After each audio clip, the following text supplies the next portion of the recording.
जातीय भेदभाव को रोकने के लिए यूजीसी ने जो नया रेगुलेशन जारी किया है उसके खिलाफ बहुत सारे लोग विरोध कर रहे हैं। तमाम लोग इसके समर्थन में हैं। तो विरोध किन मुद्दों पर हो सकता है, क्या क्या पॉइंट्स हैं जिसको लेकर लोगों को लग रहा है इसको जोड़ा जाना चाहिए या वो सही नहीं है, इस पर बातचीत करेंगे। हमारे साथ हैं प्रोफेसर अमित मिश्रा जी हैं जो कि जेएनयू में इन्वायरमेंटल साइंस में प्रोफेसर हैं। सर, आप क्या सोचते हैं? सबसे पहले मैं आपका एक पूरा विचार जानना चाह रही हूँ कि ये नया रेगुलेशन जो आया है, जो कि गैजेट जारी किया है 13 जनवरी को, उस पर आप क्या सोचते हैं? देखिए, इस नए गैजेट को देखा जाए तो ये एक्चुअली 2012 में कुछ एडिशंस आए हैं जिसमें कुछ अदर बैकवर्ड कास्ट और थर्ड डेंजर को इसमें इंक्लूड किया गया है। तो ये कोई नई चीज़ नहीं आई है और इसका मसौदा जो तैयार किया गया यूजीसी 2026 कहा जा रहा है। तो बेसिकली इसका अगर ऑब्जेक्टिव्स देखेंगे तो इसका क्लियर कट ऑब्जेक्टिव्स ये हैं कि एजुकेशनल इंस्टीट्यूट में चाहे वो छात्रों के साथ, चाहे टीचरों के साथ और नॉन टीचिंग स्टाफ्स के साथ अगर जातिगत, कास्ट, क्रीड, रिलीजन या इससे मतलब जेंडर से रिलेटेड कोई भी डिस्क्रिमिनेशन हो, इसको रोका जाए। उसके लिए एक ऐसा कंड्यूसिव एनवायरनमेंट बनाया जाए जहाँ पे ये प्रैक्टिसेस को रोकी जा सके। उसके लिए एक टीम, आप कह सकते हैं इक्वल अपॉर्चुनिटी सेंटर बनाने की बात की गई है। तो जहाँ तक अगर इसके ऑब्जेक्टिव्स की बात की जाए तो बहुत अच्छा है, बहुत अच्छी चीज़ें हैं जो कि बहुत पहले हो जानी चाहिए, अभी बहुत लेट में हो रही हैं। लेकिन कुछ चीज़ों पे अभी भी आप जाएंगे कि मीडिया में अलग अलग वर्गों में कुछ विषयों को लेकर अभी भी इसमें संशय है। जैसे कि आप इसमें देखेंगे कि ऑलमोस्ट आप एक शिक्षा के स्टेक होल्डर्स में देखेंगे तो सारे लोगों को इसमें इंक्लूड कर लिया गया है एक्सेप्ट अनरिजर्व्ड कैटेगरीज से, चाहे वो चाहे नॉन टीचिंग स्टाफ है, क्योंकि उनकी भी तो कुछ ग्रीवेंसेस हो सकते हैं।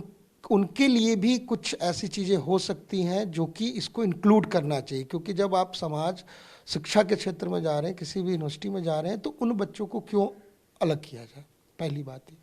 दूसरी बात ये कि इस बिल में यहाँ पे ऐसा कोई भी मेंशन नहीं है कि अगर कोई केसेस किसी पे गलत किए जाएं, क्योंकि इसमें ऐसे भी प्रावधान है जहाँ पे अगर इंडियन पेनल कोड में अगर कुछ टाइप की प्राइमा फेसी मिले तो डायरेक्ट एफआईआर भी हो सकता है। डायरेक्ट एफआईआर की तो बात नहीं कही गई है, but police can take action. So उसके मतलब काफ़ी मीनिंग, मतलब उसका दायरा बहुत बड़ा है, वो इंटरप्रिटेशन उसका किया जा सकता है।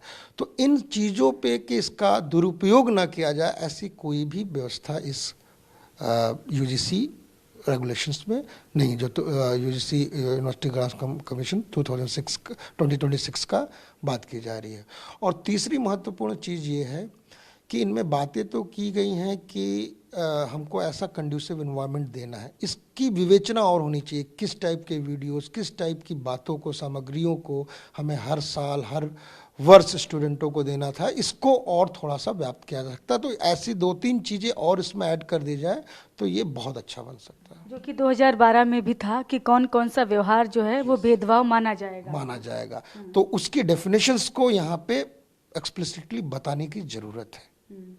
दूसरा सर ये कि इसको बहुत सारे लोग कह रहे हैं कि सवर्ण समाज के खिलाफ मान रहे हैं इसको, कि ये जो नया रेगुलेशन आया है जिसको कहा तो जा रहा है एंटी डिस्क्रिमिनेशन, लेकिन ये पूरा सवर्ण समाज के खिलाफ है। देखिए, ऐसा मैं पूरी तरह से नहीं कहूँगा कि ये सवर्ण समाज के खिलाफ ऐसा है।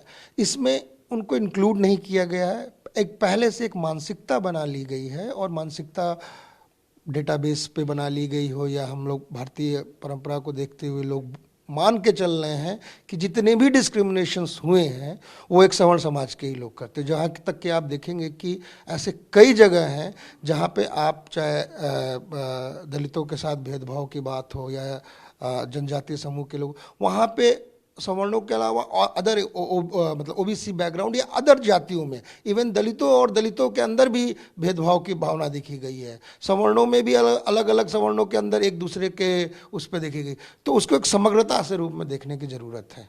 तो आप मानते हैं कि इसमें 2 पॉइंट जोड़ने की ज़रूरत है। एक तो ये कि जो आप कह रहे हैं कि अनरिजर्व कैटेगरी जो है उसको छोड़कर बाकी सबको शामिल किया गया है। बिल्कुल, उनको भी जोड़ना चाहिए। वो भी बच्चे जो अगर कोई भी अगर उनके साथ कोई भी डिस्क्रिमिनेशन हो रहा है, उन्होंने इकोनॉमिकली बैकग्राउंड बात की है, लेकिन उसके लिए बड़ा वो बहुत ही मतलब उस पर क्लियर कट नहीं है कि वो कौन से समूह के बच्चे होंगे, क्योंकि आपने अलग अलग स्टेजेस में तो आपने क्लियर कर दिया है, लेकिन वहाँ पे आपने इकोनॉमिकली वीकर सेक्शन में कौन आएंगे? क्या उसमें वो बच्चे भी आएंगे जो कि अनरिजर्व सीट से आ रहे हैं?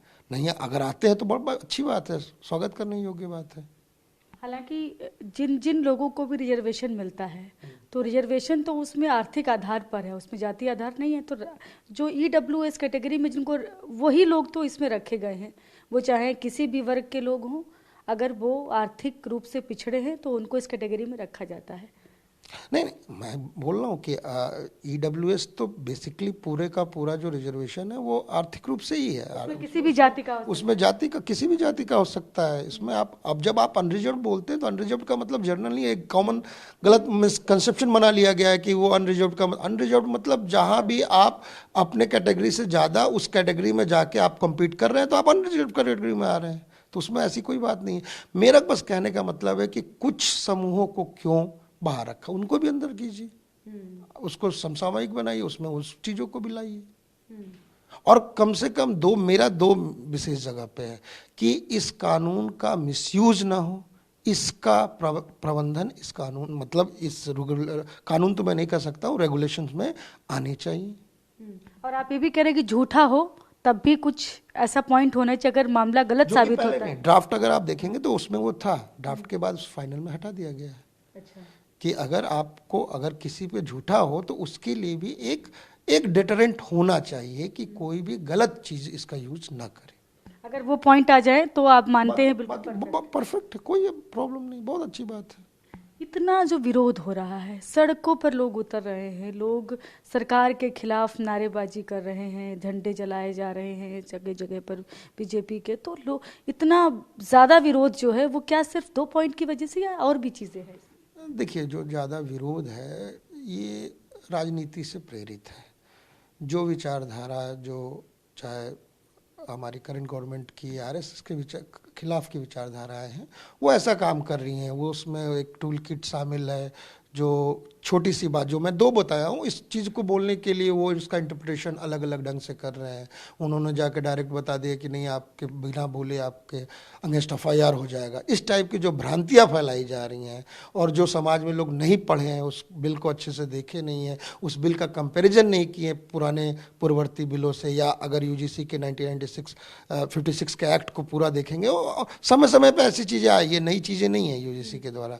तो उन जो लोगों ने नहीं किया है वो ये भ्रांतियां फैला रहे हैं। तो इस भ्रांतियों में ऐसा कोई चीज़ नहीं है। अगर मेरा व्यक्तिगत आप पूछती हैं तो मुझे लगता है कि इन 2 पॉइंट्स पे अगर ये क्लैरिटी आ जाए तो लोगों को प्रॉब्लम नहीं होना चाहिए। दूसरा सर, क्या ऐसा तो नहीं कि पिछड़ा वर्ग नहीं था?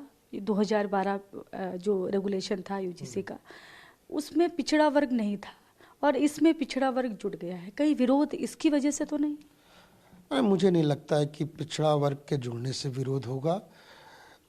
विरोध का एक कारण ये हो सकता है कि एलिनिएशन, कि अगर किसी एक विशेष समुदाय समाज को लगता है कि उनको छोड़ के बाकी सारे समूहों को देखा जा रहा है, तो यह एक कारण हो सकता है कि ऐसा विरोध हो सकता है। Thank you so much sir. तो ये हैं JNU में इन्वायरमेंटल साइंस में प्रोफेसर है प्रोफेसर अमित मिश्रा जी, जिन्होंने बताया है कि विरोध किन किन मुद्दों पर लोग कर रहे हैं। अगर उसमें थोड़ा सा संशोधन हो सके, 2 पॉइंट की वो बात कर रहे हैं, अगर वो संशोधन हो जाए तो ये अपने आप में कंप्लीट होगा, और इसीलिए सड़कों पर लोग उतरे हुए हैं। हालांकि बहुत सारे लोगों को उन्होंने इस बिल को, इस रेगुलेशन को नहीं पढ़ा है, जिसकी वजह से लोगों में एक तमाम तरीके की भ्रांतियां भी हैं, तमाम तरह का कहेंगे मिस इंटरप्रिटेशन भी हो रहा है इस रेगुलेशन का। तो इनका सिर्फ ये मानना, 2 पॉइंट जोड़ दिए जाए कि अगर मामला झूठा होता है तो क्या होगा, जो फिर शिकायतकर्ता के खिलाफ किस तरह की कार्रवाई होगी।